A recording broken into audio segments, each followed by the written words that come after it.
When you cast out a demon and you don't replace that demon with something else, the demon is going to come back with 7 of his friends.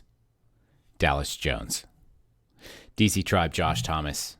Glad to have you here today. I want to talk about how you comb your hair. Now, before we get there, if you don't have hair, you should still listen in because it still probably matters to you. And if you have a little bit of hair and you're thinning, or if you have a lot of hair, it all applies to you. But before we do that, I want to remind everybody, make sure not to miss any future episodes. You want to follow and subscribe on Apple or Spotify. Leave a review. I love reviews. Find us on the social media. You can find me, Josh Thomas 80 on Instagram and a bunch of other places. And then one last thing, I do have a personality profile assessment that I spent over a year developing. I would love it if you would take that and get your own DoZone DNA by going to dozonedna.com. So let's talk about hair. I want to ask, how do you comb your hair? Because I was realizing probably a couple of weeks ago, I'm sitting there standing in front of the mirror. I'm standing. Whatever. You're sitting, you're standing, doesn't matter. I'm in front of the mirror and I'm looking at my hair. And over the last 5 or so years, it has thinned out quite a bit.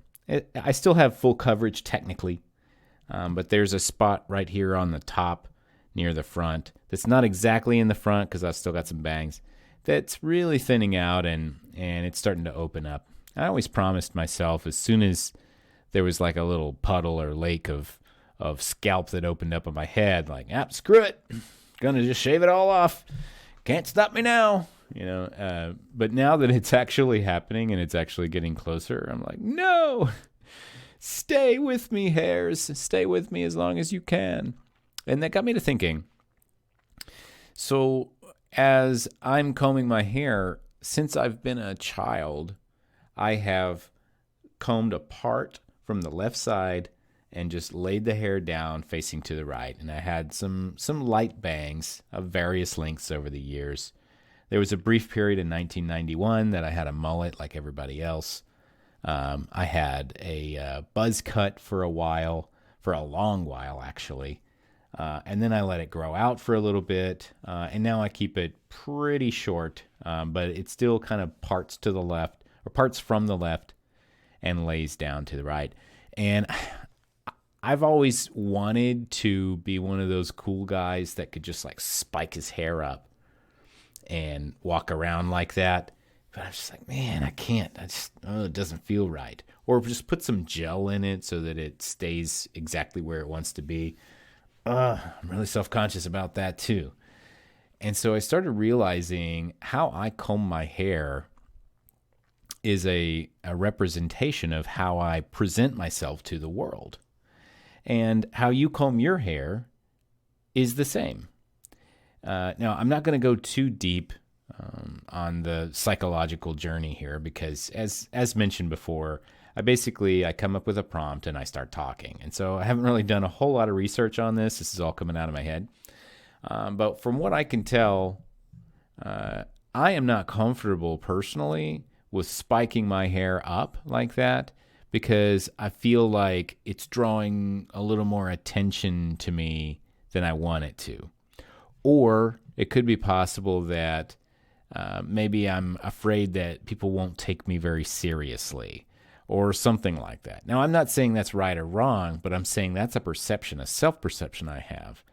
If I don't use a whole lot of hair products and I just comb my hair in a conservative way and I cut it in a conservative way, then people won't question my authenticity or my sincerity about certain things. That's what goes through my head.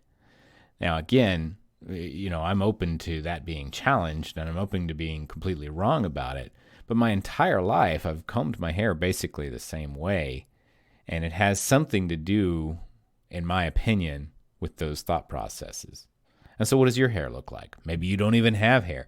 Maybe you don't have hair on purpose. Or maybe enough of it fell out to where you're like, yeah, you know what? Screw it. I'm taking control of my look and I'm shaving all of my hair off, all of the remaining rest of it. So that's why I said, hey, bald guys, it applies to you too. Because if you're bald at even the littlest bit by choice, then you're making a statement and you are taking control of how you're presenting yourself to the world. Now, if literally every hair on your head is already fallen out, you don't have a whole lot to say or do about that, I guess. But I suppose, you could get a tattoo. You could wear hats. You could wear all kinds of different hats. You could wear wigs if you wanted to. There's all different ways that you can present yourself. And so what is your hair saying about you? And how can we relate this to how we build relationships? How can we relate this to how we run a business? How can we relate this to any kind of social interaction? How we represent ourselves on social media, as an example? What are the things that you can do to really, I'm not saying change it, but be aware of the image that you're presenting in any situation and ultimately take control of that image? If you're fine with how you look, well, you probably are, or you wouldn't look that way. You wouldn't feel comfortable doing anything different. So if you're fine with how you are, cool. But if you are doing it because you always have, that's not necessarily a good reason. As I'm sitting here, I'm recording this podcast and I'm saying, well, maybe I should change it up. That's kind of what really inspired the whole thing anyway, is I'm tired of it. I'm tired of the same look. I want to go for the crazy spiky, red tips, like it looks like my hair is on fire, where it's standing straight up. Like, I admire that stuff, man. That looks really cool. I get kind of jealous when I see dudes that do that. There was this guy, I was sitting down eating waffles the other day, and he walked in, and I don't know, it was like 10:30 on a Sunday morning. And this guy walked in looking like he was ready to go to the club in Miami. Sunglasses on, and he had this, his like skin tight black shirt, and his hair was like jet black. And he had so much gel in it, and it was standing straight up. Just imagine like, what was it, Armageddon, or one of those movies where like an asteroid hit. Not Armageddon, but the other one where the asteroid actually hit the Earth. And there was this giant, like, wall of water that came and, like, swallowed people whole. It looked like that, man. It was just like this huge tidal wave that hadn't fallen over yet. And I'm just trying to think, like, what has happened in this guy's life that made him want to put his hair that way? I'm just playing like a closet psychologist here. He wasn't a super tall guy, and so maybe like sticking his hair straight up made him feel taller or something. I'm not sure, man. But there's nothing wrong with it either. If that's how he likes his look, I liked it. I was like, dang, that's a really cool look, man. It's not for me, but it's definitely for you. But what if we switched places? What if he did the conservative, left part to the side? And what if I did the tidal wave, gel wall? How would I feel about that? Could I get used to it? Could I keep doing that and it work? I don't know. Maybe. And so take that idea and take a look at what hairstyle have you been comfortably displaying for probably way longer than you really needed to, but you just keep doing it because it's this creature comfort that keeps coming out. And you're like, you know what? This is me. This is who I am. This is how I look.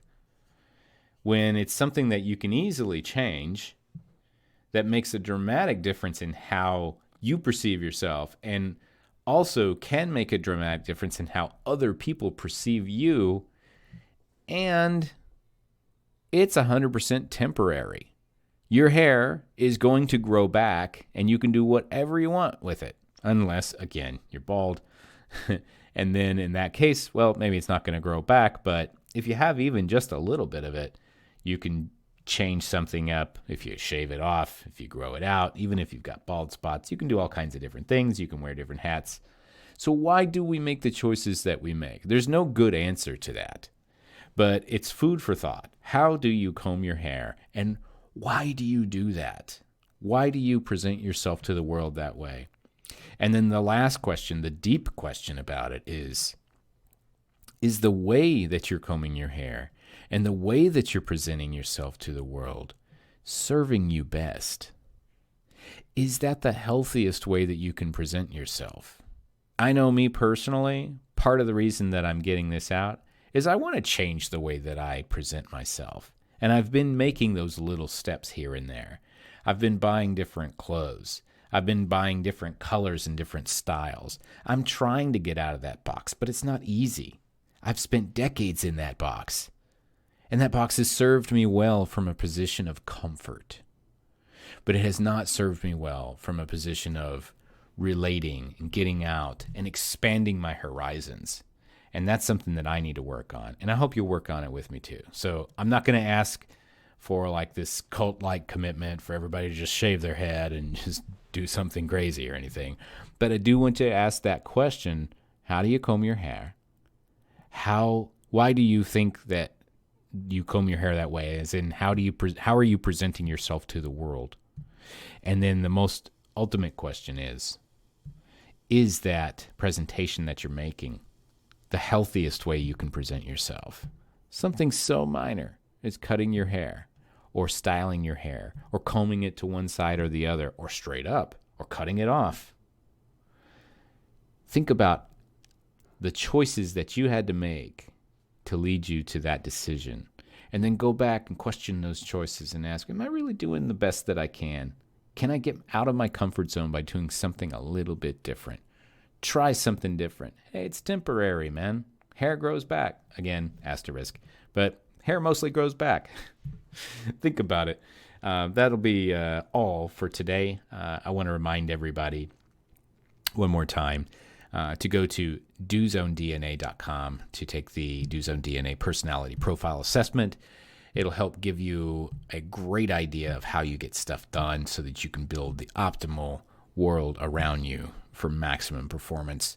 And then, of course, if you have not yet, please do subscribe to this podcast so you don't miss any further episodes. And leave a review, tell a friend, get yourself in the Do Zone. Hey, what are you still doing here? Go do something.